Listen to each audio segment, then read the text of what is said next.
जी, आप कहानी में अक्सर एक बताते हैं जो मंदिर में एक ही बार गया और पूरा सरेंडर हो गया एक ही टाइम में।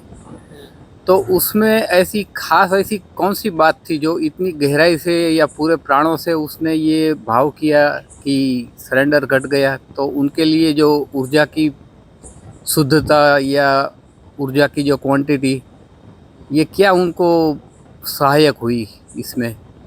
और ये सब में हम लोग बहुत पीछे पड़ जाते हैं क्योंकि आपकी लगभग सारी ध्यान विधियों में गहराई से भाव बहुत का मतलब फायदेमंद रहेगा। लेकिन ये बंदे जो एक ही टाइम में इतना भाव कर पाया वो हम लोग नहीं कर पा रहे हैं। तो चूक कहाँ हो रही है? यह घटना है भट्टोजी दीक्षित उनके जीवन की। बंगाल में ये हुए हैं भट्टोजी दीक्षित। उनके पिता जो हैं वह राम भक्त थे और उन्होंने बहुत अच्छा एक सुंदर मंदिर बनवाया भी था। सामूहिक प्रयासों से था, उनका विशेष प्रयास था। और घर के थोड़ा पास में ही वह बड़ा सा मंदिर था और वह नियमित सुबह शाम संध्या आरती के लिए वहाँ जाया करते थे।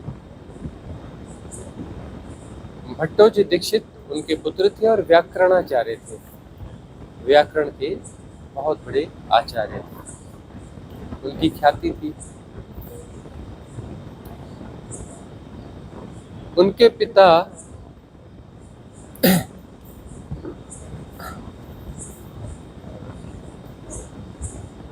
उनसे शिकायत करते रहते थे कि वह मंदिर क्यों नहीं जाते हैं, और वह मंदिर नहीं जाते थे। घर के पास ही मंदिर था, परिवार के सभी लोग नियमित रूप से मंदिर जाते थे, नियमित रूप से मंदिर जाया करते थे।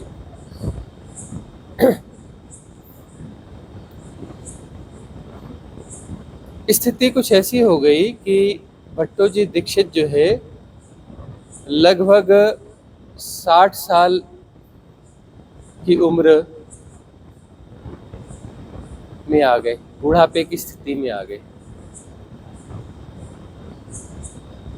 और पिता तो जाहिर है काफी बुजुर्ग हो गए होंगे, लगभग 80 साल की उम्र के। उन्होंने काफी उल्हाना भरे स्वर में अपने पुत्र से कहा, बेटा मैं तो बूढ़ा हुआ, तू भी बूढ़ा हो गया। अब तो समझ, बुढ़ापे में भी यदि राम का नाम न लेगा, मंदिर न जाएगा, पूजा प्रार्थना न करेगा तो बनेगा कैसे?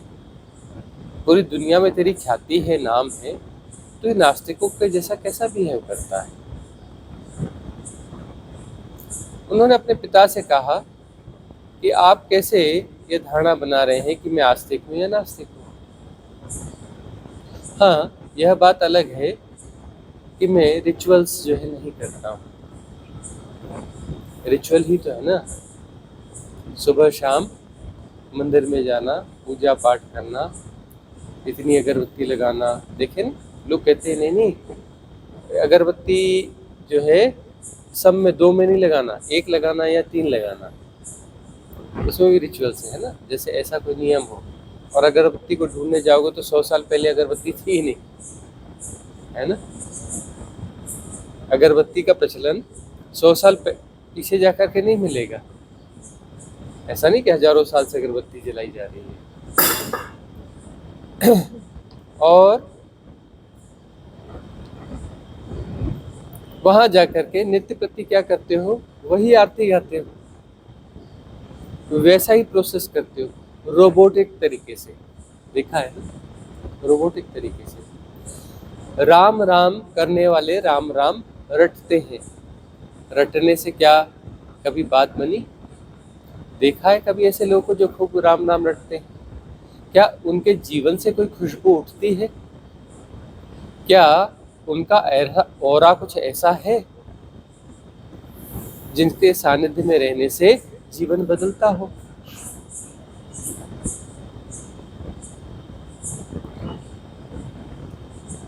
कुछ लोग हैं जो राम नाम लिखते हैं कापियों में, कापियों की कापियां भर जाती हैं।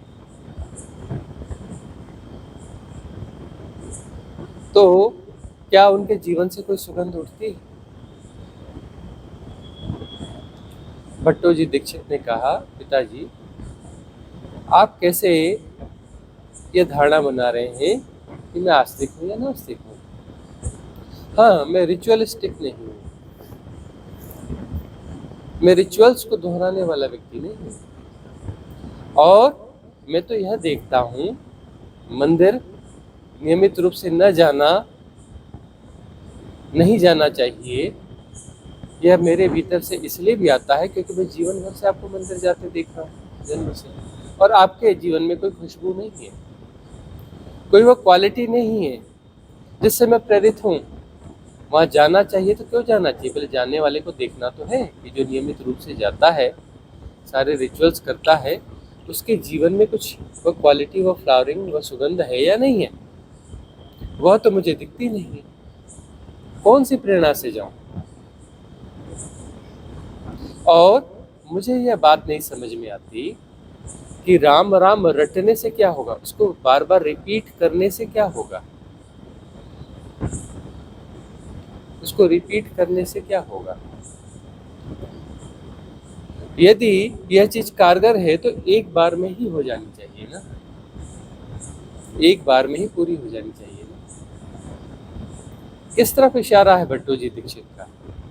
भट्टो जी दीक्षित का इशारा है कि तुम दांव पूरा नहीं खेलते हो, तुम नकली हो। तुम राम नाम जो है लाखों बार रटते हो, लेकिन दांव किसी एक में भी पूरा नहीं था। तुम जो है 60-70 साल से राम नाम रट रहे हो, रिचुअल्स कर रहे हो, दांव एक बार भी पूरा नहीं था, एक बार भी दांव पूरा नहीं था।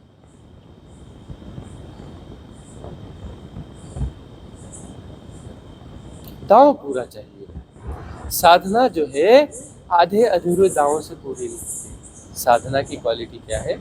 दांव पूरा चाहिए, है ना? देखते नहीं हो, बहुत सारे साधक हैं जो बहुत अच्छी साधना कर रहे हैं, सालों से साधना कर रहे हैं, कोई 20 साल से, कोई 30 साल से, कोई 40 साल से, बहुत अच्छे लोग हैं, बहुत अच्छी साधना कर रहे हैं। उनके पिछले जन्मों में झांक के देखो, पिछले जन्मों में भी उन्होंने जीवन भर साधना करी, बहुत अच्छी साधना करी, और पिछले जन्मों में भी ऐसे देखोगे तो जन्मों जन्मों से साधना करते आ रहे हैं और बहुत अच्छे साधक हैं। इतने अच्छे साधक हैं कि ये जो है पूरा जन्म साधना करेंगे और अगले जन्म में फिर स्कूल का बस्ता लेकर के फिर खड़े हो जाएंगे और फिर अगले जीवन में भी साधना करेंगे और बहुत अच्छी साधना करेंगे। फिर उसके बाद में शरीर छोड़ेंगे, फिर स्कूल का बस्ता लेके फिर आ जाएंगे, A for apple, B for bye, फिर अगले जन्म में बहुत अच्छी साधना करेंगे, जन्मों जन्मों तक बहुत अच्छी साधना करते रहेंगे, हजारों जन्म लेंगे, लाखों जन्म लेंगे और बहुत अच्छी साधना करेंगे। ये कौन से साधक है? ये कौन से साधक हैं जो जन्मों जन्मों साधना करते हैं और इनकी समाज में ख्याति होती है? अरे ये बड़ा धार्मिक व्यक्ति है, नियमित रूप से मंदिर जाता है, नियमित रूप से साधना करता है, ऐसा करता है, बड़ी ख्याति होती है उनकी। तो उन सामाजिक मूल्यों को भी तो देखो, उन सामाजिक मूल्यों को भी देखो। वो सामाजिक मूल्य ये कहते हैं कि यह व्यक्ति विशिष्ट है जो कि लंबे समय से राम नाम का दांव खेल रहा है और नियमित रूप से फेल होता है, नियमित रूप से फेल हुआ है, कभी भी उसका दांव पूरा नहीं पड़ा और उसका सम्मान बहुत ज्यादा है कि ये बहुत महान व्यक्ति है, महान धार्मिक है। जो नियमित रूप से असफल होता है अपनी साधना में, वह महान व्यक्ति। ऐसे सामाजिक मूल्यों के साथ साधना की प्रेरणा कैसे पैदा होगी? ऐसी साधना यह समाज सिखाना चाहता होगा जिसमें कि तुम्हारे दांव आधे अधूरे पड़ने चाहिए, तुम्हारा दांव पूरा नहीं होना चाहिए, तुम बुद्ध नहीं होना, तुम महावीर नहीं होना, तुम कृष्ण नहीं होना, तुम कबीर नहीं होना।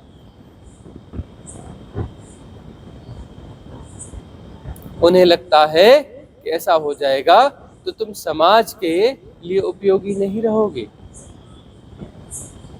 शायद तुम काम धंधा बंद कर दो, है ना, शायद तुम परिवार की जिम्मेदारियों से मुख मोड़ लो। इसलिए वह कहता है समाज कि तुम जो है रिचुअल्स करते रहो, दोहराते रहो, है ना, उपवास करते रहो, पूजा पाठ करते रहो, यज्ञ हवन करवाते रहो, आयोजन करते रहो, है ना, वो अपना कथाकारों को बुलाते रहो, बड़े बड़े आयोजन करते रहो, भागवत सप्ताह या वह पर्युषण, दुनिया भर की चीजें करते रहो, मुनियों को बुलाओ, भंते को बुलाओ, पंडितों को बुलाओ और रिचुअल्स करते रहो, लेकिन दांव पूरा कभी नहीं खेलना, तुम पार नहीं होना। जो पार हुए हैं उनकी पूजा कर लेना। बुद्ध पार हुए हैं, महावीर पार हुए हैं, कृष्ण कबीर पार हुए हैं, शिव पार हुए, तुम उनकी पूजा कर लेना। लेकिन तुम नहीं होना, तुम कबीर नहीं होना, तुम महावीर नहीं होना, तुम बुद्ध नहीं होना, तुम उनकी पूजा कर लेना।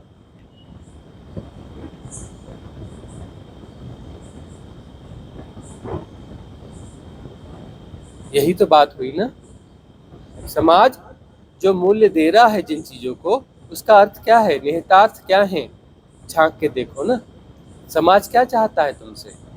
वह चाहता है तुम ऐसे रिचुअल्स करो जो कि पूरा दांव न हो, तुम्हारे जीवन में वह परम घटना नहीं घटनी चाहिए, तुम्हारे जीवन में कैवल्य नहीं घटना चाहिए, बुद्धत्व नहीं घटना चाहिए, संबोधि नहीं घटना चाहिए, एनलाइटनमेंट नहीं होना चाहिए, आत्म साक्षात्कार तुम्हारा नहीं होना चाहिए।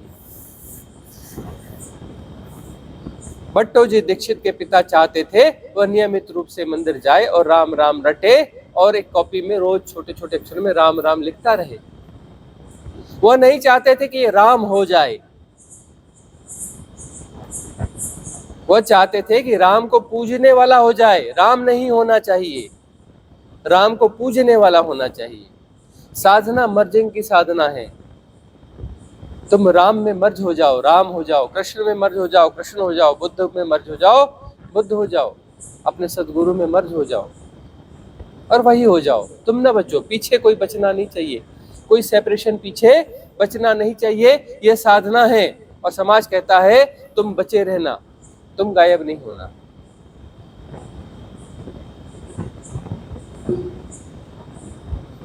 और साधना कहती है वह भ्रांत सत्ता विसर्जित हो जानी चाहिए, वह इल्यूजनरी बीइंग जो है वह विड्रॉ हो जानी चाहिए, वह इल्यूजनरी है, तब भी नाम रहेगा। जनक परम ज्ञान को उपलब्ध हो गए, तब भी उनका नाम तो जनक ही रहा ना, राजा जनक ही रहा ना, और तब भी तो राजपाट पे रहे ना। ये उदाहरण नहीं दिखते? उनका राज उसके बाद तो और बेहतर हो गया ना, पहले भी बेहतर था और बेहतर हो गया, क्योंकि वो गहरे साधक तो पहले भी थे।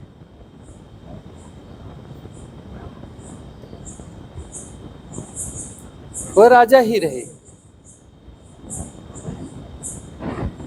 और उनकी स्थिति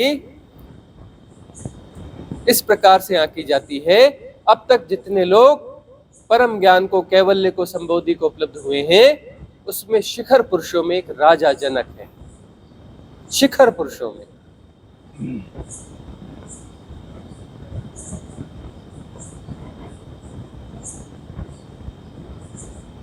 लेकिन समाज को वो उदाहरण नहीं। समाज को ये लगता है अरे बुद्ध छोड़ के भाग गए, महावीर छोड़ के भाग गए, पूरा दांव खेलने वाले अपनी जिम्मेदारियों से भाग गए, वह दिखता है।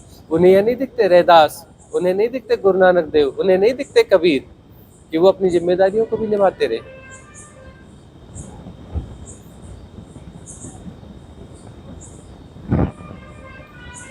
तो भट्टो जी दीक्षित के पिता कौन है? वो सिंबल है समाज का। समाज अलग से कुछ होता है? समाज से कभी मिले हो? बुलाओ समाज को कल लंच पे, कितना बड़ा होता है समाज? हम 6 फीट के होते हैं तो 8-10 फीट का होता होगा। वहां नहीं आएगा तो बाहर कुर्सी लगा देंगे उसकी, बाहर लंच पे बिठा देंगे। मिले हो कभी समाज से? समाज का क्या अर्थ है? वही जो विभिन्न परिस्थिति और भूमिकाओं में होता है। कोई पिता, माता, मित्र, नातेदार, रिश्तेदार, इन परिस्थिति और भूमिकाओं में ही समाज होता है।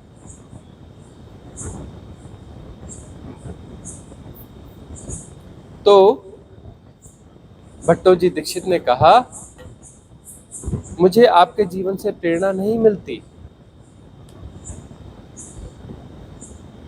मुझे आपके जीवन से प्रेरणा नहीं मिलती है कि मैं इन रिचुअल्स को न करूं, इन रिचुअल्स को दोहराऊं, करूं। प्रेरणा यह मिलती है कि मैं न करूं, क्योंकि जैसे आपका नकली व्यक्तित्व है वैसा मेरा भी हो जाएगा। अरे राम के मंदिर में रोज जाते हो और रोज रोज लौट के आ जाते हो, वही के वही लौट के आ जाते हो, शर्म नहीं आती? अपने पिता को कहते, 70 साल से राम के मंदिर में जा रहे हो और रोज रोज लौट के आ जाते हो, शर्म नहीं आती? अरे मंदिर में जाके कभी लौटा जाता है? जाओ तो जाओ, लौट के आ जाते हो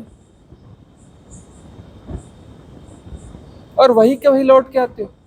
अरे राम के मंदिर में गए तो राम में समाये नहीं, खोए नहीं, दांव आधा अधूरा। कितने रोबोटिक होते हैं रिचुअल्स करने वाले, देखिए। और वही लोग रूढ़िवादी होते हैं, कट्टर होते हैं। तुम यदि उनकी उन प्रक्रियाओं को अपनाना छोड़ दो तो तुम्हारी आलोचना करने लगेंगे कि यह पथभ्रष्ट हो गया है, यह बंदा पथभ्रष्ट हो गया है। कविता आज गई ना, इंदौर वाली, उसके पति यही कह रहे थे ना कि हमारे घर के जो बुजुर्ग हैं वो कहते हैं कविता पथभ्रष्ट हो गई है। कौन से गुरुजी की शरण में गई है? पहले खूब पूजा पाठ करती थी, सारे रिचुअल्स करती थी, अब पूजा पाठ नहीं करती, अब रिचुअल्स करती ही नहीं। घर में मंदिर है उसको झांक के भी नहीं देखती है, ये पथभ्रष्ट हो गई है। तुमने बाजार से कुछ तस्वीरें ले आए, लटका दी, वो मूर्तियां बनाती हैं, फैक्ट्रियों में मूर्तियां बनती हैं आजकल, छोटी छोटे शिवलिंग, कृष्ण की मूर्ति फैक्ट्रियों में बन जाती है। कुछ प्लास्टर ऑफ पेरिस की बन जाती है, कुछ जो है स्टोन्स की बन जाती है, वो उठा के तुम रख लेते हो और कहते हो कि यह मंदिर हो गया, भगवान का मंदिर हो गया, है ना। अब वहां पर नियमित रूप से रिचुअल करना है।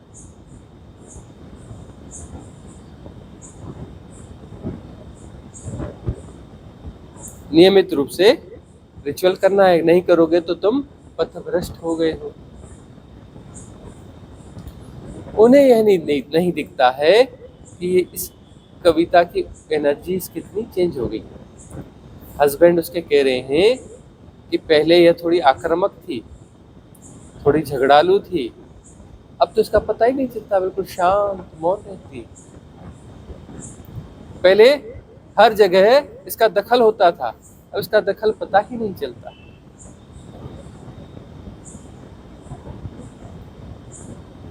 लेकिन तब भी कंप्लेंट्स हैं बुजुर्गों की। उन्हें यह नहीं दिख रहा है कि अब यह कृष्ण, शिव और राम इनकी पूजा नहीं करती, लेकिन अब कविता गायब हो रही है, कृष्ण, शिव और राम प्रकट हो रहे हैं इसमें। वह उन्हें नहीं दिखता। उन्हें असली वाले कृष्ण कबीर थोड़ी ना चाहिए, राम थोड़ी ना चाहिए, उन्हें असली वाले थोड़ी ना चाहिए। असली वाले तो खतरनाक होते, असली बिल्कुल नहीं चाहिए। उन्हें कविता चाहिए बहू जो उनके हिसाब से सब काम करती थी, वह बेटी चाहिए जो उनके हिसाब से सब काम करती थी। उन्हें वह कविता नहीं चाहिए जो रामकृष्ण, कबीर और शिव की हैसियत की हो जाएगी, वह नहीं चाहिए। उस हैसियत की कविता को स्वीकार नहीं कर पाएंगे।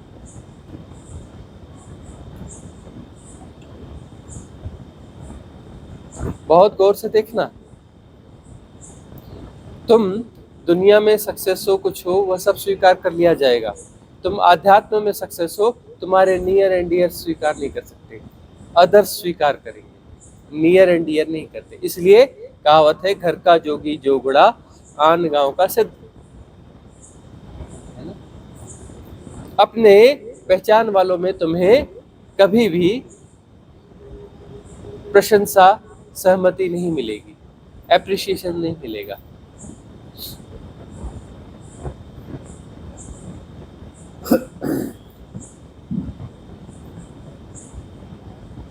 तो भट्टो जी दीक्षित ने कहा, तुम्हें शर्म नहीं आती?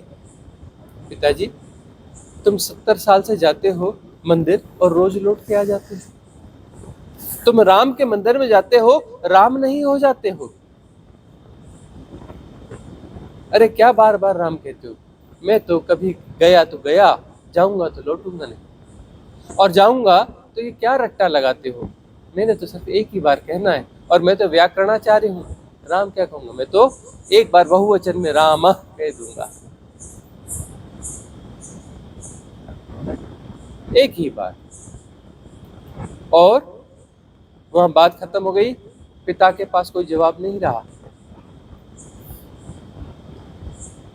तो वह जो है उस रास्ते से रोज आते थे, जाते थे, और वहां मंदिर था। रोज आते थे, रोज जाते थे, और वहां पर मंदिर था। कुछ दिनों बाद संयोग ऐसा घटा कि वह लौट रहे थे। लौटते लौटते अचानक उनकी नजर मंदिर पे पड़ गई। मंदिर की तरफ वो देखते नहीं थे, झांकते नहीं थे, नजर पड़ गई और भीतर झांक के देखा, और अचानक उनके कदम मुड़ गए और वो मंदिर में प्रवेश कर गए। उन्होंने उस प्रतिमा को स्वच्छ दृष्टि से देखा, निर्मल दृष्टि से देखा।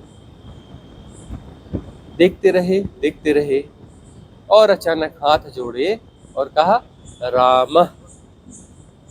और यह कहते ही गिर पड़े और उनके प्राण पखेरु उड़ गए। उनके प्राण पखेरु उड़ गए।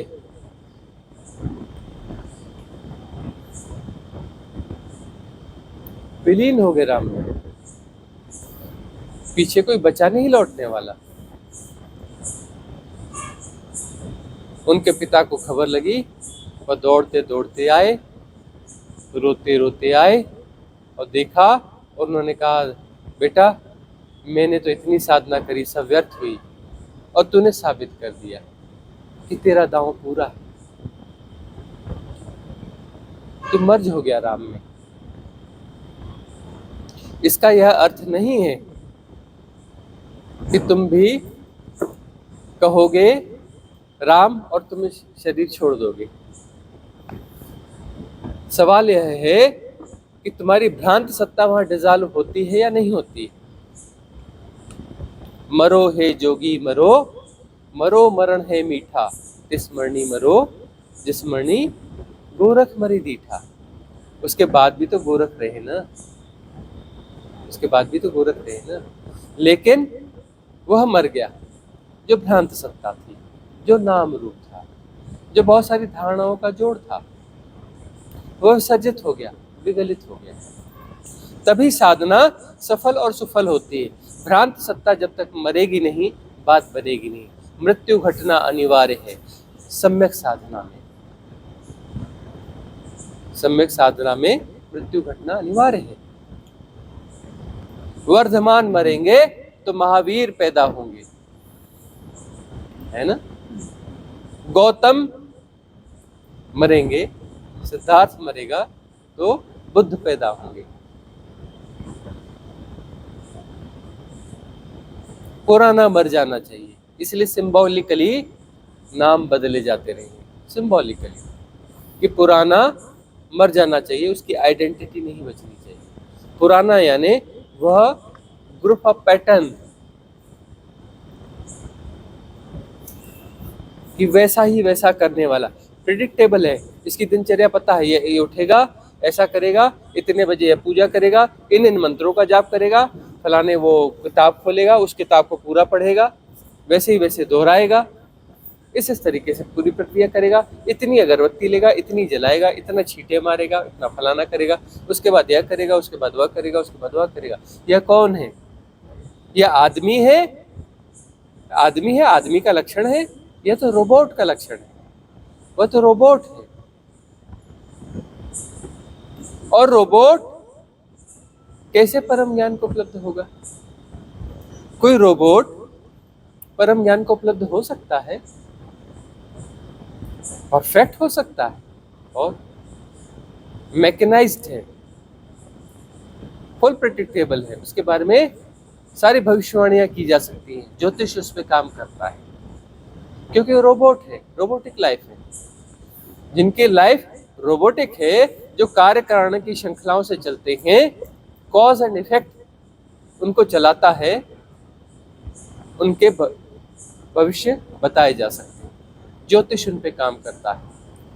अपनी मर्जी से कहाँ, अपने सफर पे हम हैं, रुख हवाओं का जिधर का है उधर के हम हैं। तो उन्हें उनका भविष्य तो बताया जा सकता है ना, कि हवाओं का रुख ऐसा है तो यह ऐसा करेगा, ऐसा रुख है तो ऐसा करेगा, उनका भविष्य है, उनकी कुंडलिनी बनाई जा सकती है। नाड़ी ज्योतिष उनके बारे में सब कुछ बता देगा, उनका भविष्य भी बता देगा, क्योंकि रोबोट है। साधना रोबोटिक पैटर्न्स को तोड़ने की साधना है। समाज कहता है कि रोबोटिक पैटर्न करने वाला जो है बहुत अच्छा धार्मिक व्यक्ति है ना, महान व्यक्ति है। और सम्यक साधना कहती है यह साधना से च्युत व्यक्ति है, इसके जीवन में साधना नहीं है, इसके जीवन में रिचुअल्स हैं। रिचुअल्स और साधना अपोजिट है, अपोजिट है, क्योंकि रिचुअल्स बेहोशी लाते हैं। वही चीज दोहरा रहे हो, बेहोशी में ही दोहरा सकते हो, होश में कैसे दोहराओगे? क्या होश में इन चीजों को वैसे ही दोहराया जा सकता है? संभव है होश में दोहराना? बेहोशी में ही दोहराया जा सकता है। सबकॉन्शियस माइंड काम करेगा, वह ऑपरेट कर रहा होगा, उसमें प्रोग्राम सेट है, उस हिसाब से हो जाएगा। मतलब प्रोग्राम सेट है, मतलब मैकेनिज्म है ना, वह मैकेनिकल सिस्टम है, और उसके द्वारा कंडक्टेड यह भ्रांत सत्ता है, उसके द्वारा परिचालित है।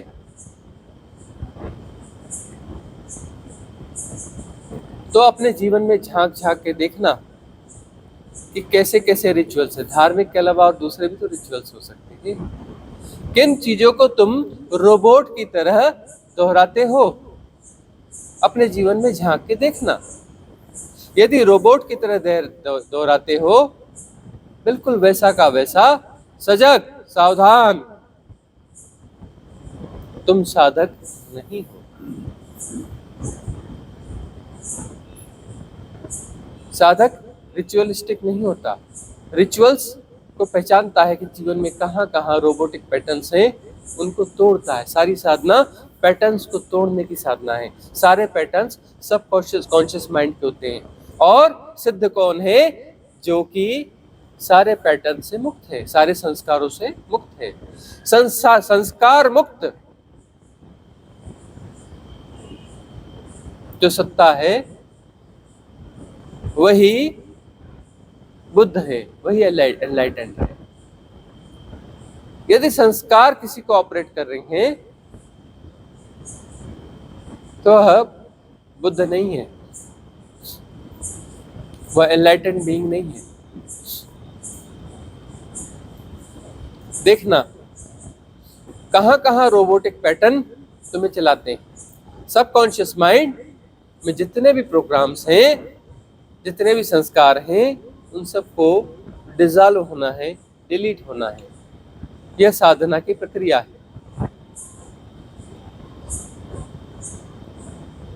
होश से जीना साधना है, रिचुअल्स को दोहराना नहीं। रिचुअल्स को दोहराना बेहोशी का काम है।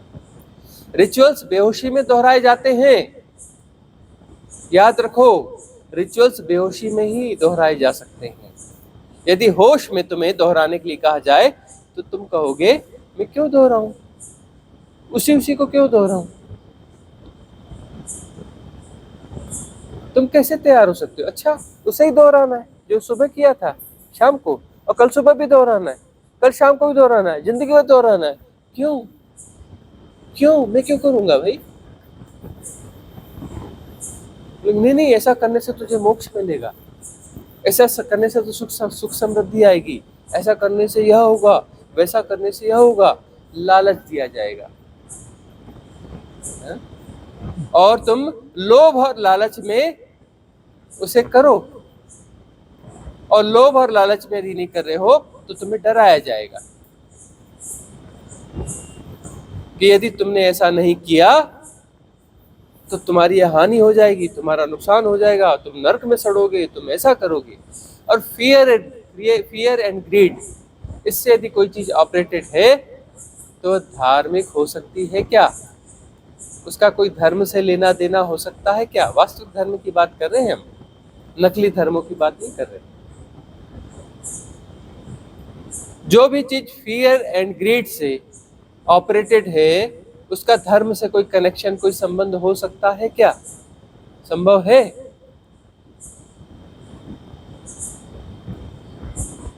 धर्म है सजगता, होश से जीना।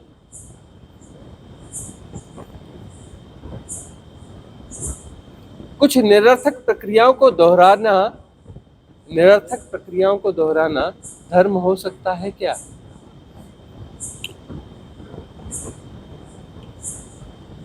और कोई सजग व्यक्ति निरर्थक प्रक्रियाओं को दोहरा सकता है क्या? संभव है? सिर्फ बेहोश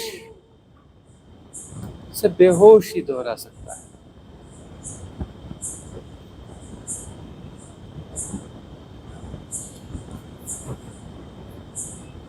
तो भट्टोजी दीक्षित समाज को नास्तिक लगते थे,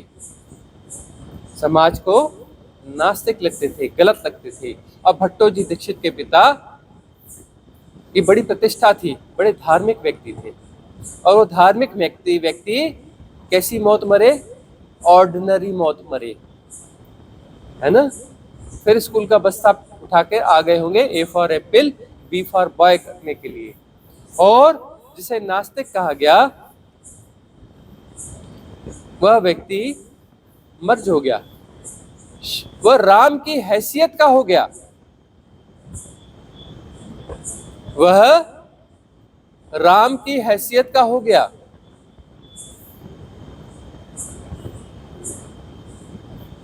और राम राम रटने वाला फिर स्कूल का बस्ता उठा के हाजिर। उनके पिता शायद अभी भी कहीं बैठकर कॉपी में राम राम लिख रहे होंगे, 3-4 जन्म तो हो गए होंगे उनके अब तक, और कॉपी में कहीं राम राम लिख रहे होंगे अभी भी।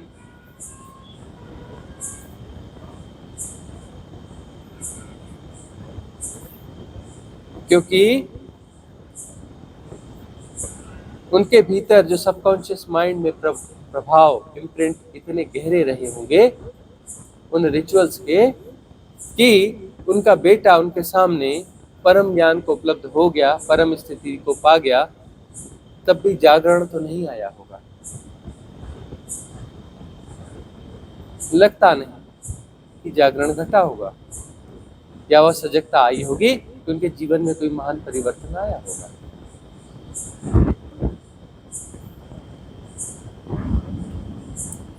होश की साधना में व्यर्थ गिरता है।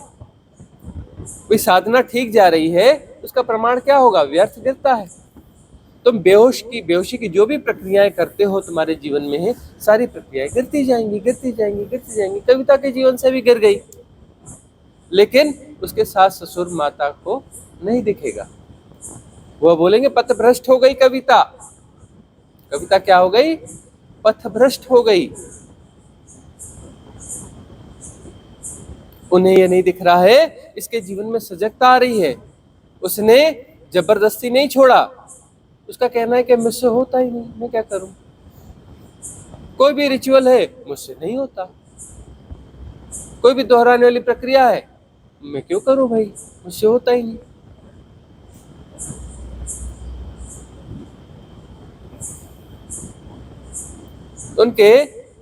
उन बुजुर्गों को वह नहीं दिखता। वो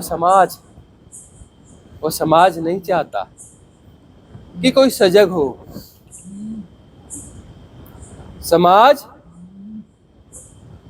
दोहराव को पसंद करता है, रोबोटिक सिस्टम को पसंद करता है। उससे सर्टिफिकेट नहीं मांगना, समाज से सर्टिफिकेट नहीं मांगना। समाज के सर्टिफिकेट का आध्यात्मिक मूल्य शून्य होता है। समाज कहता है कि यह व्यक्ति बड़ा धार्मिक है, उसका कोई मूल्य नहीं होता। समाज के सर्टिफिकेट का आध्यात्मिक मूल्य शून्य होता है। शून्य, हमने 1 2 भी नहीं कहा, शून्य होता है। तुम साधना में जाओ तो कभी समाज का सर्टिफिकेट मत मांगना। समाज तुम्हें इन्फ्लुएंस करने की कोशिश करेगा, उस इन्फ्लुएंस से अपने आप को बचा लेना। उसके आधार पे तय नहीं करना कि तुम्हारी साधना सही है गलत। वह पैरामीटर है ही नहीं। समाज कोई पैरामीटर नहीं है तुम्हारी साधना के लिए, याद रखना इस बात को। और वह जो भी सर्टिफिकेट देगा उसका मूल्य सदा शून्य होगा, सिर्फ शून्य, इन्फ्लुएंस नहीं होना।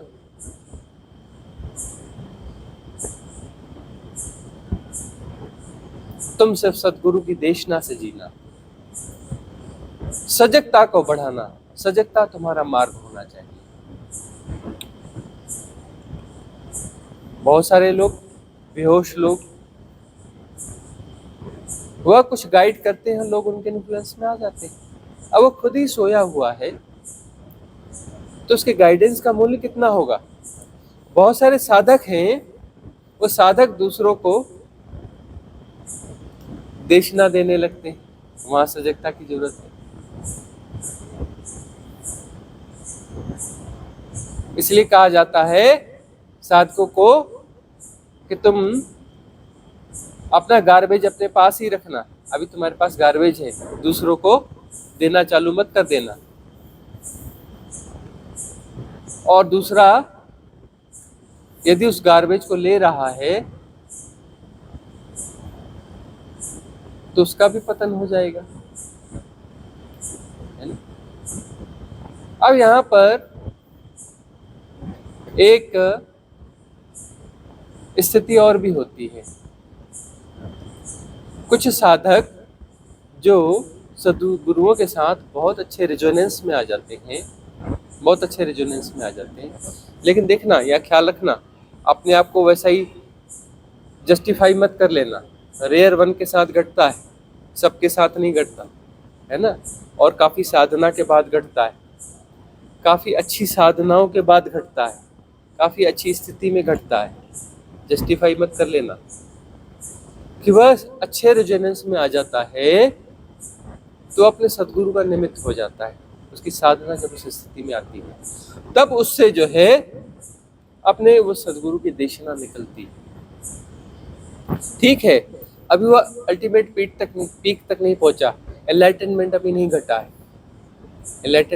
घटा है, लेकिन वह सद्गुरु की देशना को रिप्रेजेंट कर सकता है। लेकिन सबके साथ नहीं होता। इसका जो है दुरुपयोग होने की संभावना बहुत ज्यादा है। दुरुपयोग हमेशा से होता रहा है। लोग समझ लेंगे हाँ मैं भी योग्य हो गया हूँ, अब तो मैं अपने गुरुजी की दक्षिणा दे सकता हूँ। नहीं, धोखा मत देना अपने आप को। रेयर वन के साथ होता है ऐसा कि वह निमित्त की तरह हो जाता है, अपने सदगुरु की दक्षिणा को देता है। उसको देने से उसका क्या लाभ होता है? उसकी फ्लावरिंग और ज्यादा होती है, उसकी फ्लावरिंग की स्पीड बढ़ जाती है।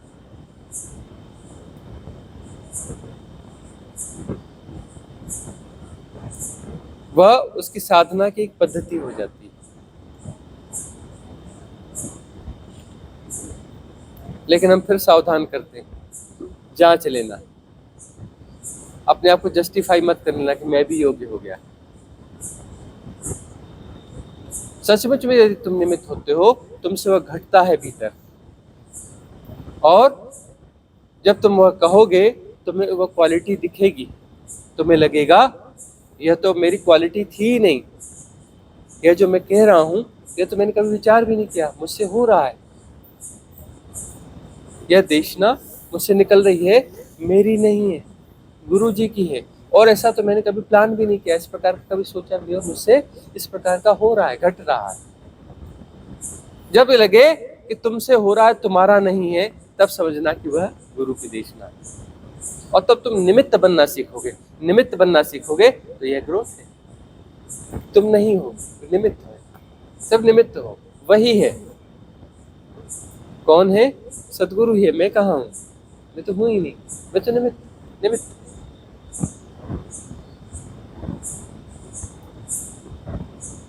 लेकिन हड़बड़ी मत करना, जल्दीबाजी मत कर लेना। रेयर वन के साथ घटता है और सबके साथ घटे जरूरी नहीं।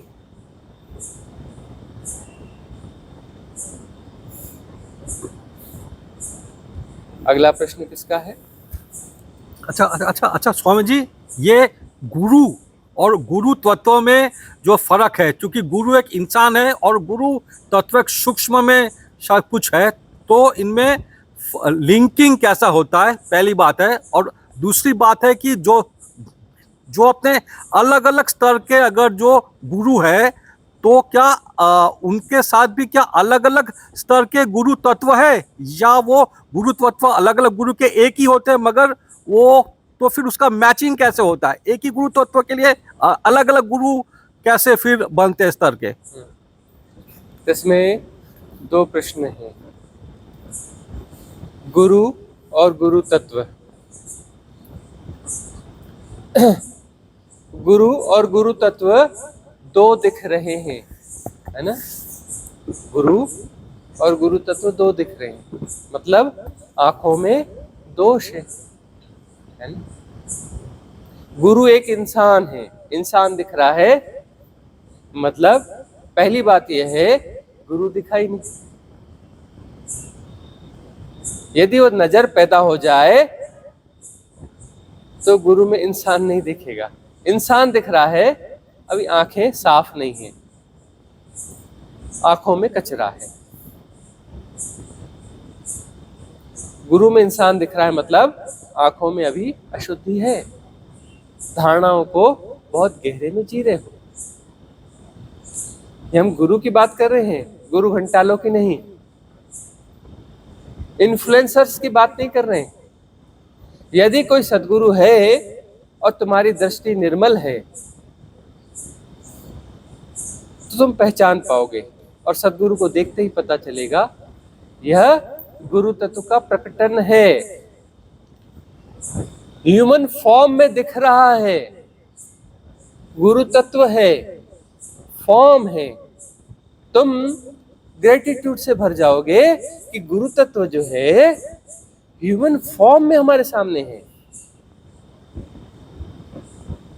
ह्यूमन फॉर्म में दिख रहा है, ह्यूमन नहीं है ये फॉर्म में दिख रहा है, गुरु तत्व है। और बहुत थैंकफुल हो जाओगे, थैंकफुल हो जाओगे। गुरु तत्व कितने प्रकार का होता है? जितने प्रकार के परमात्मा होते हैं, है ना? परमात्मा कितने प्रकार के होते हैं? कितने प्रकार के होते हैं परमात्मा? 100, 150, 200, कितने प्रकार के होते हैं? यदि 300 प्रकार के परमात्मा होंगे तो 300 प्रकार का गुरु तत्व होगा, है ना? एक मॉल में बिकेगा, एक छोटी दुकान में बिकेगा, है ना? कुछ जो है अमेज़न पे आ जाएगा। तो जितने प्रकार के परमात्मा उतने प्रकार का गुरु तत्व। कहीं से भी खरीद लो, किस क्वालिटी का खरीदना है। कितने किस्म के परमात्मा होते हैं, कहने का ढंग है। वह परम स्थिति जो है, वो परमात्मा जो है, उसको गुरु तत्व भी कह सकते हो। द्वैत तो होता ही नहीं ना, सारे द्वैत गिरते जाते हैं, मर्जिंग होती जाती है। जैसे जैसे आंखें साफ होती है पता चलता है कि नहीं, ये तो दो है ही नहीं, ये तो वही है, अरे यह वही है, अरे वही डोर है, वही है। परमात्मा जो है गुरु तत्व के रूप में प्रकट होता है और उसकी प्रेरणा होती है, मरो हे जोगी मरो, मरो मरण है मीठा, तिस मरनी मरो, जिस मरनी गोरख मरी दीठा। तुम्हारी भ्रांत सत्ता, उल्टे सीधे क्वेश्चन करने वाला जो पैटर्न है, यह मर जाए, तुम भी वही हो जाओगे, तत्वमसि। परमात्मा को छुआ नहीं जा सकता, परमात्मा हुआ जा सकता है, तुम भी परमात्मा हो जाओगे। क्योंकि परमात्मा के अतिरिक्त वस्तुतः कुछ नहीं है, बस आंखों को स्वच्छ करने की बात है, माया को गिराने की बात है, सिर्फ और सिर्फ माया को गिराने की बात है। माया क्या है? Self hypnotism. कोई अलग से माया आके तुम्हें फंसा रही है, उलझा रही है, माया बाई कलकत्ते वाली आके तुम्हें फंसा रही है, ऐसा नहीं है। माया तुम्हारा सेल्फ क्रिएशन है, सेल्फ हिप्नोटिज्म है। अपने हिप्नोटिज्म को तुम जैसे जैसे गिराते हो, बात बनने लगती है, एकत्व घट जाता है। तुम्हारी दृष्टि जब साफ होती है तभी तुम श्रद्धावनत हो पाते हो सदगुरु के सामने, क्योंकि तुम्हें दिखता है कि वहां तो भीतर कोई नहीं है, वह उसी का प्रकटन है ह्यूमन फॉर्म में, जो कि फॉर्मलेस है। फॉर्मलेस फॉर्म में आ गया, कितनी बड़ी कृपा कि फॉर्म में दिख रहा है वो फॉर्मलेस। ठीक से झांक के देखोगे गुरु की आंखों में तो गहरी खाई है, हो जाओगे, डूब जाओगे। वहां पीछे कोई है नहीं, पीछे वहां कोई नहीं है। कोई नहीं है का अर्थ है अनंत आकाश है, खाई है, अनंत, असीम, निर्गुण, निराकार, बियॉन्ड टाइम एंड स्पेस।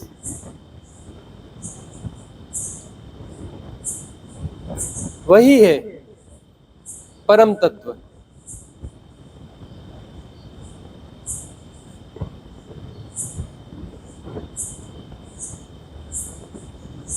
और सद्गुरु की प्रेरणा भी वही है कि तुम भी वही हो। अपनी माया को तुम भी गिरा दो। कितने प्रकार के परमात्मा इस चक्कर से छोड़ो, तुम उस एक परमात्मा में शामिल हो जाओ।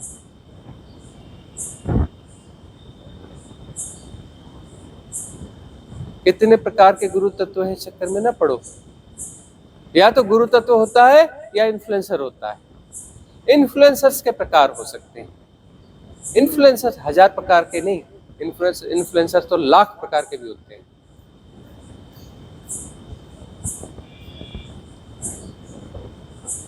इन्फ्लुएंसर्स जो है लाख प्रकार के भी होते हैं।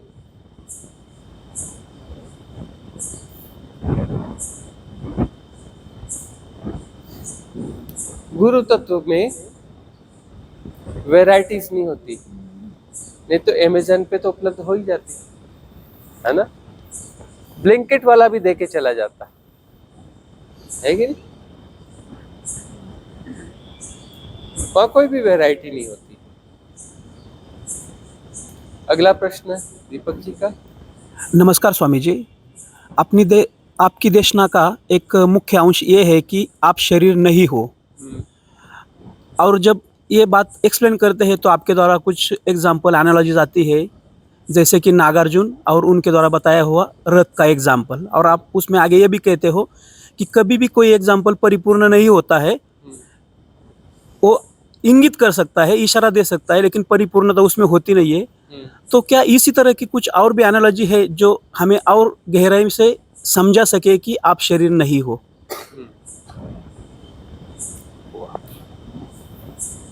सबसे बड़ा हिप्नोटिज्म है कि मैं काया हूं, ये शरीर हूं, है ना। शरीर को हम अपना होना मानते हैं,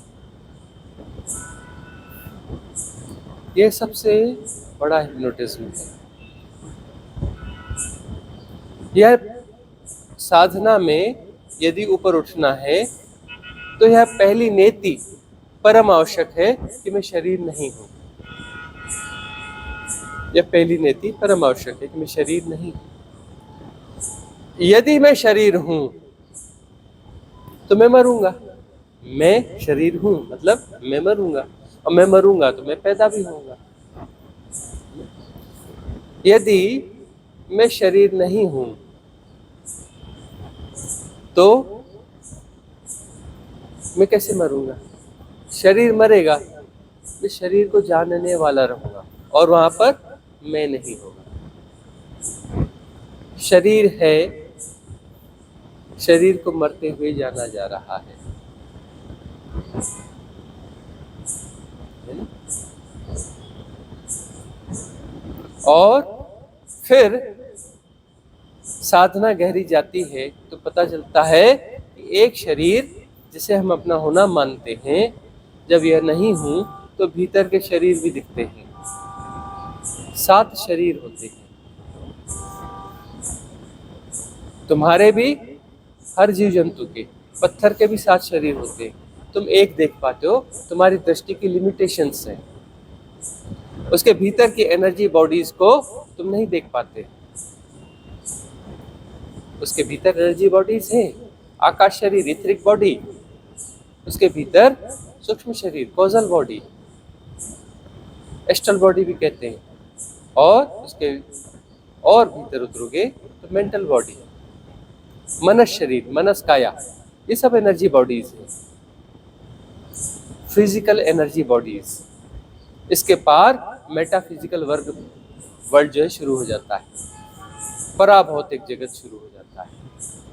यह यहाँ तक इहलोक है, फिर परलोक है। वहां पर डिफरेंट किस्म की एनर्जीज है, जिससे आत्म काया और ब्रह्म काया होती है। और फिर सारी एनर्जीज के पार परम काया है, परम तत्व है।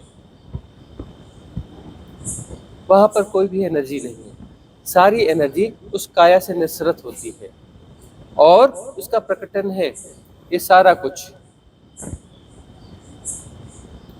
तो पहला हिप्नोटिज्म जो है, यह शरीर है और यह टूटना चाहिए।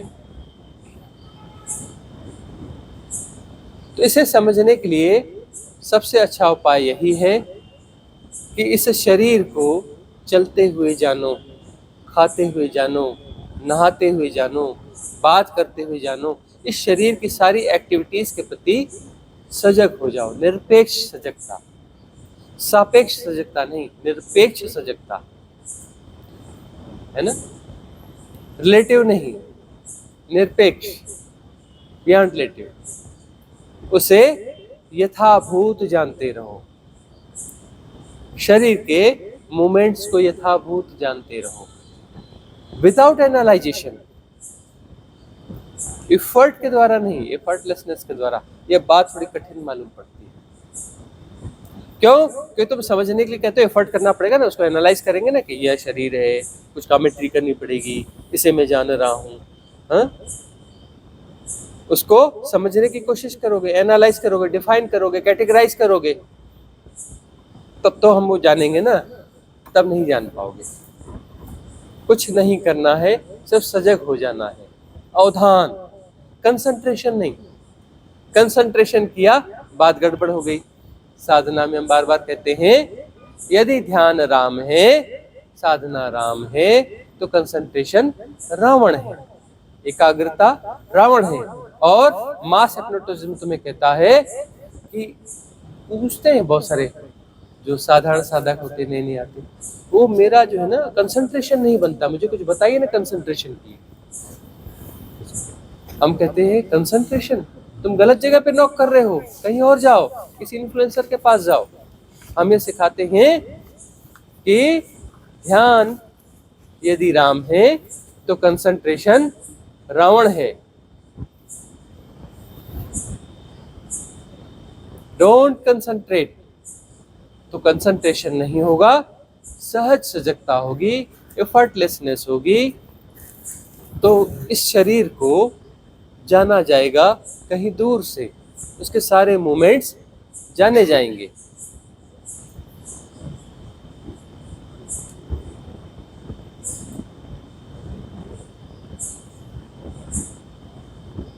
सारे मूवमेंट्स जाने जाएंगे। तो जानने वाला अलग हो गया, यह शरीर अलग हो गया।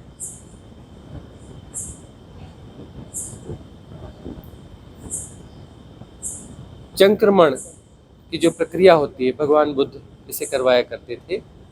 खास तौर में रात में जगा देते थे साधकों को 1 बजे, जल्दी सुलाते थे, 1 बजे रात को जगा देते थे और बोलते थे चलो अब धीरे धीरे होश पूर्वक चलो। संक्रमण भी सहयोगी है। हम जो है मिडिल स्कूल में पहुंचे थे,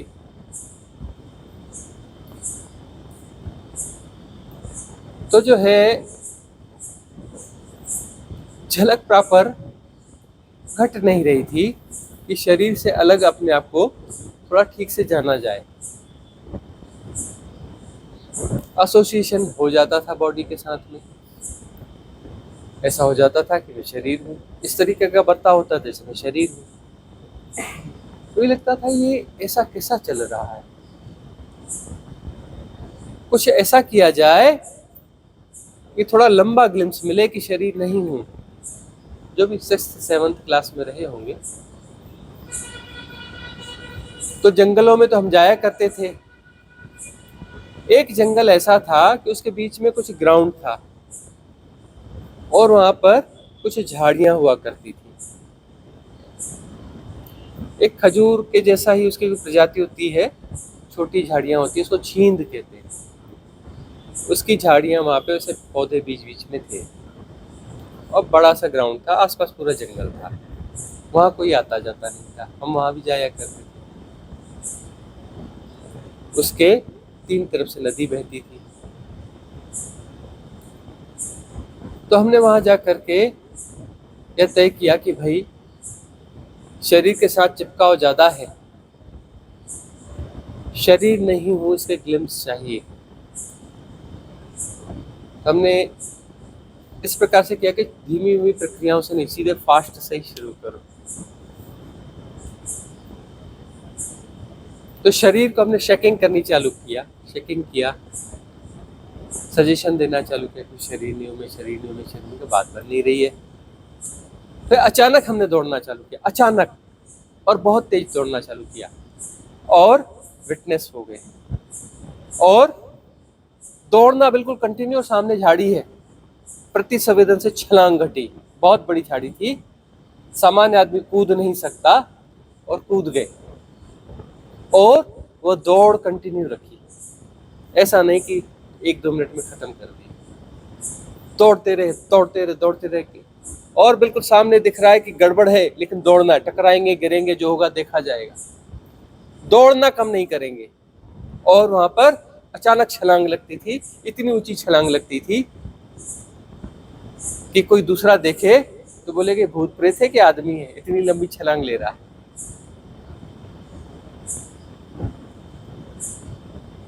तो वह जो बहुत फास्ट बहुत फास्ट बहुत फास्ट, और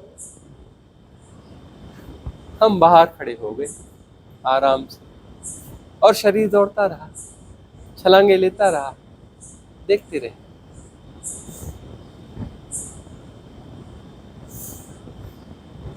और एक समय जब बाद तो उसमें वापस मर्ज होकर के रिलैक्स हो गए। तो कुछ अपनी विधियां निकाली जा सकती हैं। सचमुच में यदि मैं शरीर नहीं हूं या जानना है तो कुछ ना कुछ तो उपाय निकाल लेंगे ना। हमें बड़ी दिक्कत होती थी कि शरीर के साथ इतना चिपकाओ, ऐसे जी रहे हैं जैसे मैं ही शरीर हूं। इससे तो बाहर निकलना पड़ेगा। तो बात फिर वहां घट गई और उसके बाद में बड़ी सहजता से शरीर का साक्षी होकर के जीना हो गया। फिर अगली प्रक्रियाएं चालू हो गई। आकाश शरीर, फिर एस्ट्रल बॉडी, फिर मनस शरीर का साक्षी होना कि मैं मन नहीं हूँ। बड़ा मुश्किल काम था, उसमें हमें कुछ साल और लगे।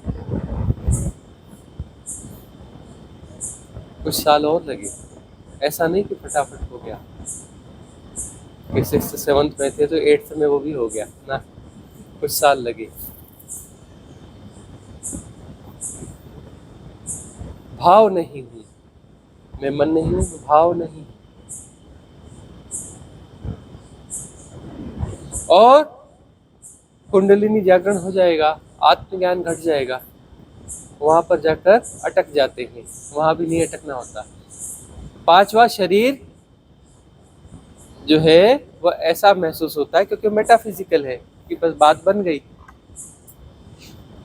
वहां पर सदगुरु के डंडों की बड़ी जरूरत है, तगड़े डंडों की जरूरत है। यह जानना कि मैं आत्मा नहीं हूं, आत्मा नहीं हूं। उसके बाद तो अरे वाह, अहम ब्रह्मास्मि। तब सदगुरु के मोटे मोटे डंडों की जरूरत है। अरे ब्रह्म, ब्रह्मांड, यूनिवर्स तो इस डायमेंशन में अनंत पैदा होते हैं, प्रतिक्षण अनंत विलीन हो जाते हैं। तो अहम ब्रह्मास्मि में अटक गया। ऐसे ब्रह्म तो प्रतिक्षण अनंत पैदा होते हैं, अनंत नष्ट होते हैं। तू कह रहा है अहम ब्रह्मास्मि, डंडा मारता है, निकल यहां से। छोटा शरीर से चिपकाव खत्म हो गया, बड़े शरीर से चिपकाव हो गया। मैं तो ब्रह्म हूं, मुझे लगता बड़ा ब्रह्म विराट हो गया। अरे विराट हुआ, इन्फिनिटी तो नहीं हुआ, अनंत तो नहीं हुआ। अरे तेरे यूनिवर्स की औकात मल्टीवर्स में कितनी है? जैसे तू एक बड़ा सा स्टोन ले, स्टोन नहीं होते बड़े बड़े, कई शिलाएं होती हैं, उसमें कितने मॉलिक्यूलर स्ट्रक्चर होंगे, कितने एटम्स होंगे, उसमें कितने एटम्स होंगे। खरबों खरब भी कहोगे तो छोटे से पत्थर में होते हैं, अरबों खरबों। तो इतनी बड़ी शिला, तो उसमें इतनी बड़ी शिला में जैसा कोई एक एटम होता है, तेरे यूनिवर्स की औकात जो है मल्टीवर्स में उतनी। और तू कहता है अहम ब्रह्मास्मि, मतलब वह मॉलिक्यूलर स्ट्रक्चर जितना है तो उसको वहां तक जी रहा है, अपनी विराट तक वहां तक फैला लिया, अपनी कॉन्शियसनेस को वहां तक फैला लिया है। अहम ब्रह्मास्मि, और बड़ा खुश है। अहम ब्रह्मास्मि, डंडा पड़ता है सदगुरु का, यदि सच्चा सदगुरु है तो, है ना। नहीं तो बीच में हाँ हो गया, बड़ा अच्छा हो गया, ये हो गया, डंडे खाते रहोगे। निकल, छोटी काया से बड़ी काया में फंस गया। और महासुख मिलते हैं उसमें, महासुख। वो सुख उलझाए रखते हैं, अब तो हो गया, अब क्या जरूरत है। वहां से डंडे पड़ते हैं, उठ निकल यहां से। अनंत, असीम, निर्गुण, निराकार, विराट नहीं। विराट कितना भी बड़ा विराट हो, अनंत की सापेक्षता में उसकी वैल्यू जो है इक्वल टू 0 होती है। पता है ना, कितना भी विराट हो। अरे अरबों खरबों लाइट ईयर्स कि उसकी विड्थ हो, लेंथ हो, तो भी उसकी वैल्यू इन्फिनिटी के सापेक्षता में, रिलेटिविटी में इक्वल टू 0 होती है। 0, ऐसा नहीं कि 0.001 कुछ तो हैसियत होगी। हैसियत होती ही नहीं, क्योंकि वो इन्फिनिटी है, उसकी हैसियत जीरो होती है, होती ही नहीं, कितना भी विराट हो। तो अहम ब्रह्मास्मि का अनुभव भी रिलेटिवली ठीक है। इस शरीर में, यह शरीर नहीं हूं, लेकिन वो छठवीं काया को भी जी रहे हो, तो विराटता क्या है? क्षुद्रता ही है ना। इन्फिनिटी की रिलेटिविटी में इसलिए हम कहते हैं कि राई का दाना लो, एक बड़ा सा बॉल लो, एक बड़ा सा बॉल, धरती को मान लो, एक तरफ धरती को रख लो, एक तरफ एक राई का दाना रख लो, सरसों होती ना, मस्टर्ड, वह रख लो। तो इन्फिनिटी की सापेक्षता में किसकी वैल्यू ज्यादा है? दोनों की इक्वल वैल्यू है, उस राई के दाने की और उस धरती की। इन्फिनिटी की रिलेटिविटी में उन दोनों की वैल्यू कितनी है? इक्वल है। कितनी? जीरो। ये छोटा बड़ा नहीं है। तो ठीक है, तुम इस क्षुद्रता को जी रहे हो। अब अहम ब्रह्मास्मि, तो तुम्हारी रिलेटिविटी में एक बड़ा अनुभव है, लेकिन अनुभव है, अनुभवातीत नहीं हो तुम, वह तुम्हारा अनुभव है। तो इस शरीर का अनुभव था, अब ब्रह्म शरीर का अनुभव है, तुम अनुभवातीत नहीं हो, तुम क्षुद्र को जी रहे हो, बड़ा क्षुद्र, विराट क्षुद्र को जी रहे हो। और विराट क्षुद्र और ये क्षुद्र इन्फिनिटी की रिलेटिविटी में इक्वल है। लेकिन ठीक है, अभी तो ग्रेजुअल वैसे ही जाओगे ना। और सदगुरु की शरण है तो डंडा पड़ेगा जोरदार। बेवकूफ, जैसे तू वहां फंसा था वैसे यहाँ फंसा है। मैं तो तुझे वैसा ही जान रहा हूं। जब तू ये कहता था कि यह शरीर में हूं और अब कहता है ब्रह्म में हूं, मैं तो तुझे वैसा ही जानता हूं।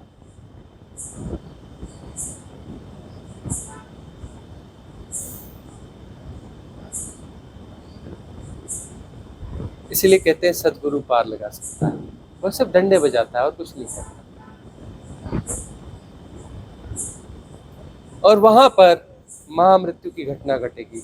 बुद्ध को शब्द देना पड़ा महापरिनिर्वाण।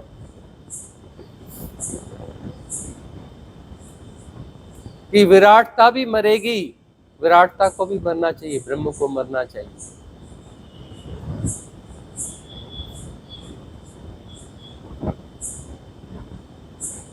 तब जाकर बात पूरी होती है।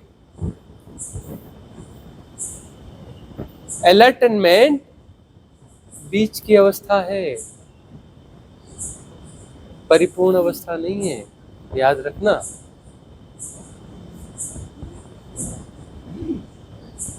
एनलाइटनमेंट बीच की अवस्था है, परिपूर्ण अवस्था नहीं है।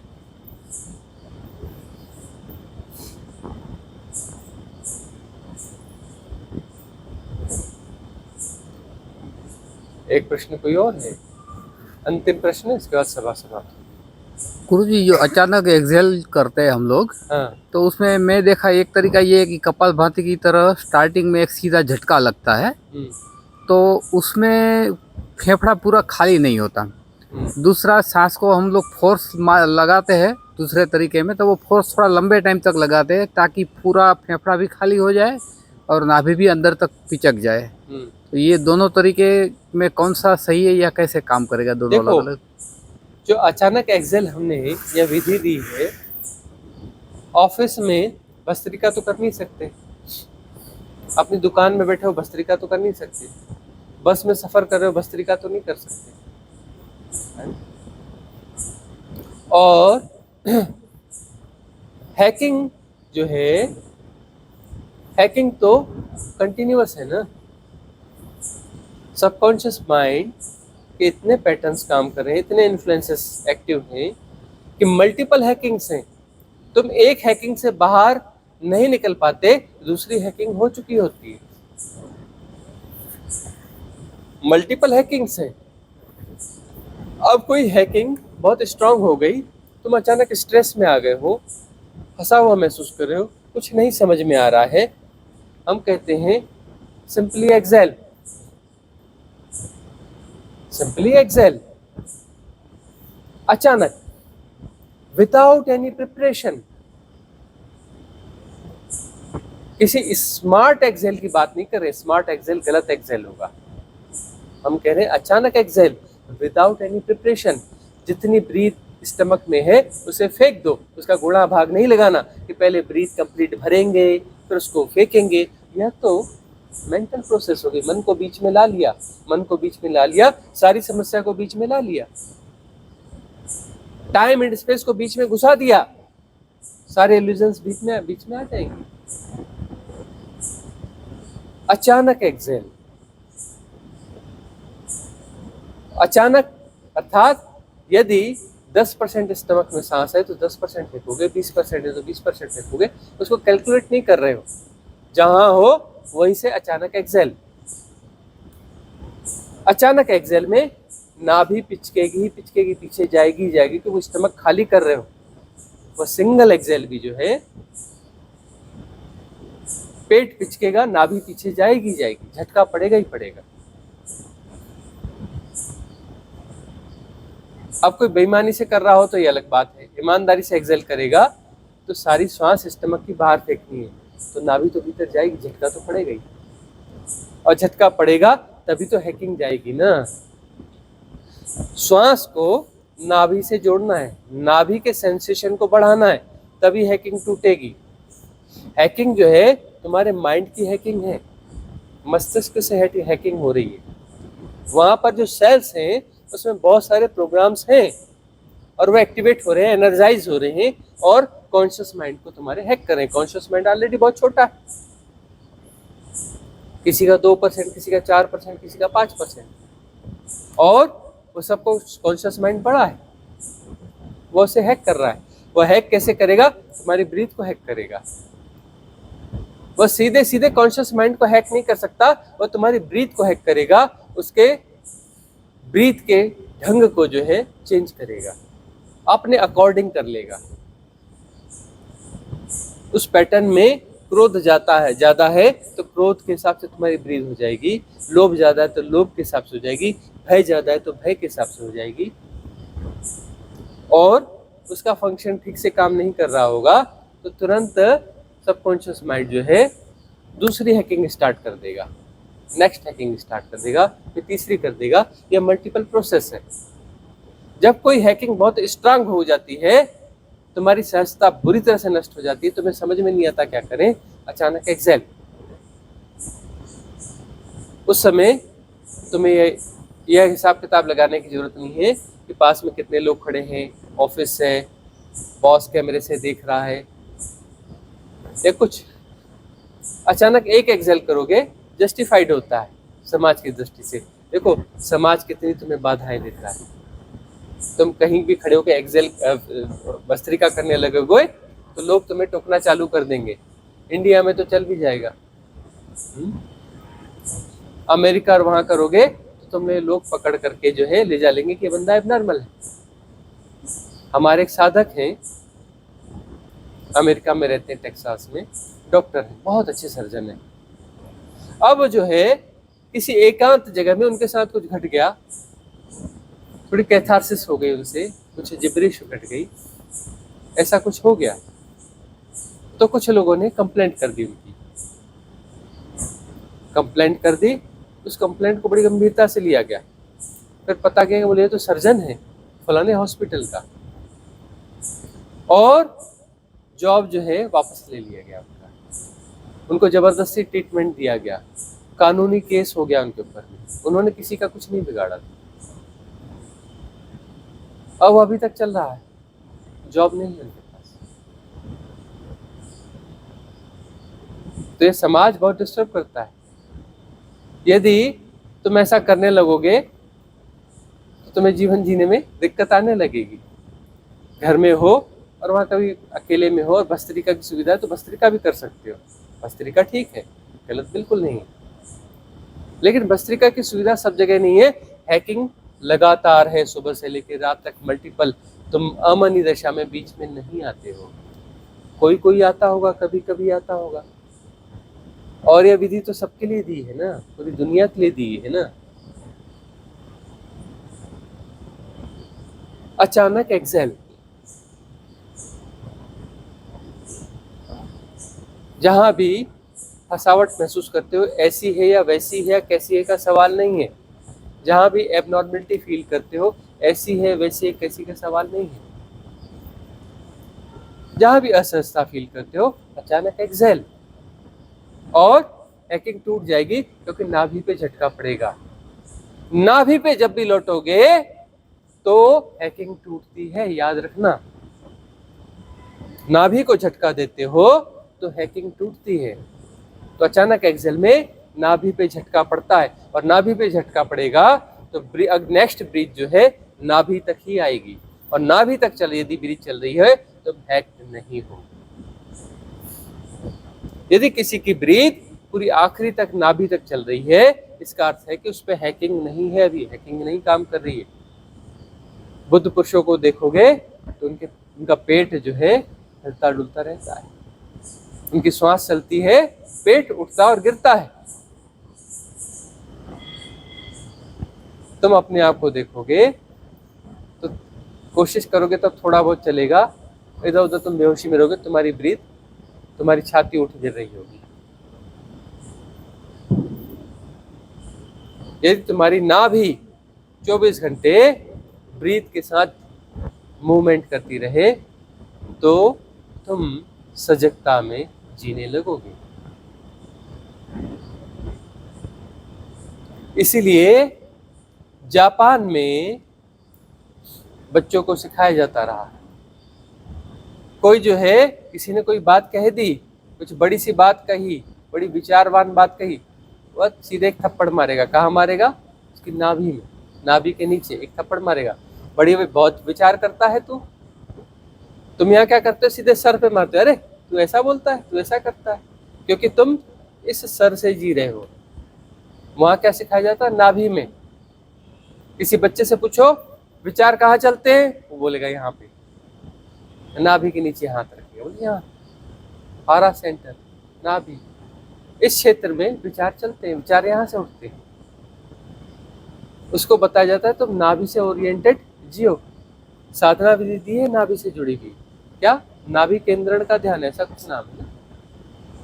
नाभि केंद्रण का ध्यान करो, वह विधि को अप्लाई करो, नाभि में प्रतिष्ठा होगी। नाभि में प्रतिष्ठित होना जरूरी। नाभि का स्मरण करके जियो, हैकिंग्स नहीं होंगी। नाभि का स्मरण करके चलो फिरो, थकान नहीं होगी। तुम कठिन श्रम भी करोगे, नाभि का स्मरण करके तुम्हें थकान कम होगी। तुम पहाड़ चढ़ रहे हो, नाभि के स्मरण के साथ तुम पहाड़ चढ़ो, कम थकोगे। नाभि के स्मरण से भरो, ये तुम्हारे इस शरीर का केंद्र है। तुम्हारी जीवन ऊर्जाओं का केंद्र भी नाभि के नीचे है, 2 इंच नीचे, 2 इंच पीछे एक केंद्र है, हारा। और इस हारा केंद्र पर जापान में खूब काम हुआ है। और बच्चों को यही सिखाया जाता है, विचार कहाँ से चलते हैं? यहाँ से, नाभि से।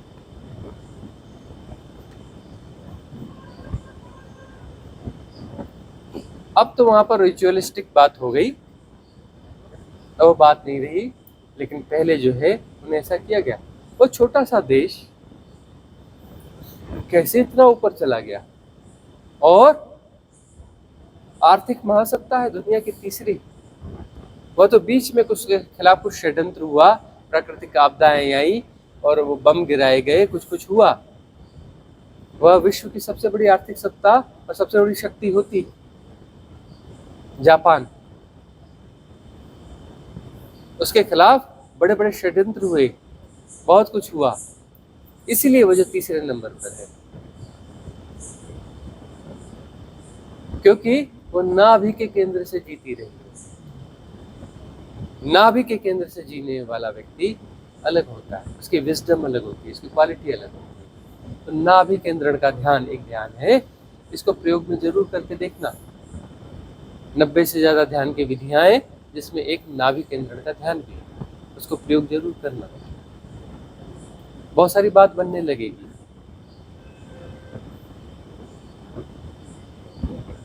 तो अचानक एक्सहेल वह विधि है, झटका बराबर लगता है, यदि ठीक से समझो तो नाभि पे झटका बराबर लगता है और नाभि का झटका हैकिंग को तोड़ देता है।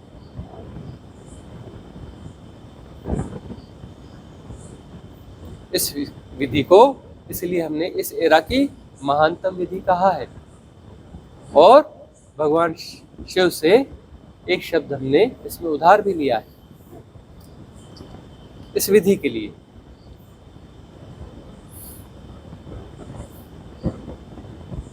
इसका प्रयोग करते रहना जीवन में, बहुत सारी कठिनाइयां और समस्याएं खत्म हो जाएंगी।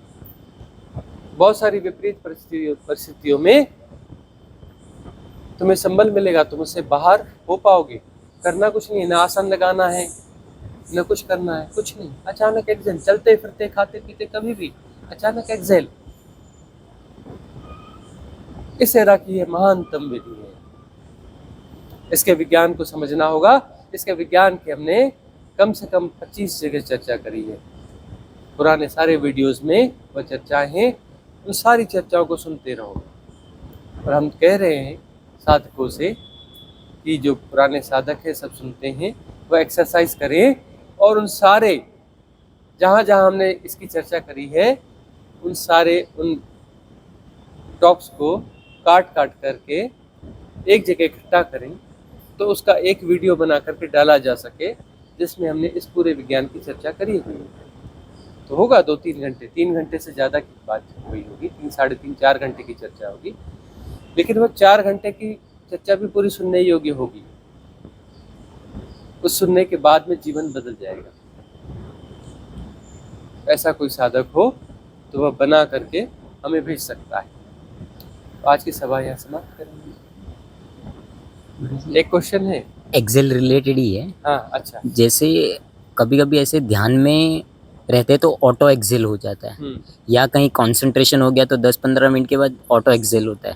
वो ऑटो एक्सेल के बाद जैसे ऐसा लगता है वो कंसंट्रेशन से निकल गए या ध्यान से निकल गए। तो ये ऑटो एक्सेल अच्छा है ऑटो एक्सेल कि कंसंट्रेशन में उलझे थे, कंसंट्रेशन से बाहर आ गए। एक हिप्नोटिज्म है ना,